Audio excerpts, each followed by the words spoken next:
Քրիստոսի զոհաբերությունը, երկինքը թողնելն ու այս խառնաշփոթ երկիր գալը տառապելու և մահանալու մեզ համար ցույց է տալիս միաժամանակ Աստծո սիրո և արդարադատության ամբողջական արտահայտումը խաչի վրա։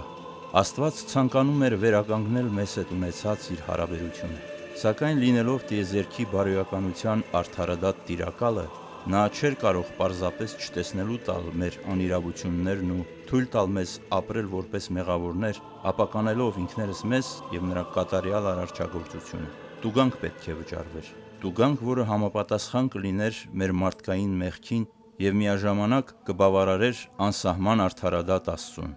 Մեղքը, որ մենք ձեռք էինք բերել, պետք է վերանար, նախքան կկարողանայինք նորից մտնել նրա հետ փոխհարաբերության մեջ։ Այդ պատիժը մեր վրա բերելու փոխարեն նա սիրո գերագույն քայլ կատարեց։ Նա իր միածին որդուն ուղարկեց։ Աստված մարդացավ,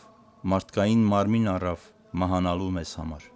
Եթե Աստված Քրիստոսի միջոցով չվճարեր մեր մեղքերի գինը և չբավարարեր իր կատարյալ արդարադատությունը, մենք չէինք կարողանա արդարանալ։